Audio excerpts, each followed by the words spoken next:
12 ज्योतिर्लिंगापैकी एक जिथे शिव स्वतः प्रगट होतात असा त्र्यंबकेश्वर आज पाहणार आहोत। आज आपण आलो आहोत त्र्यंबकेश्वर इथे, जिथे स्वयंभू ज्योतिर्लिंग भगवान शिवाची पूजा होते। हे ठिकाण नाशिक जवळ असून गोदावरी नदीच्या उगम येथेच झाला आहे।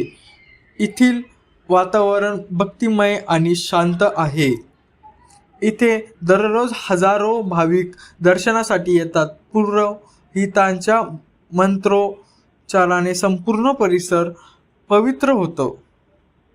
हे आहे कुशावर्ती तीर्थ, जिथे स्नान केल्याने पवित्रता लाभते आणि सर्व पापे नष्ट होतात असे मानले जाते। अशी आहे त्र्यंबकेश्वराची सुंदर यात्रा आणि तुम्ही इथे नक्की या आणि भगवान शिवाचा आशीर्वाद घ्या। हर हर महादेव।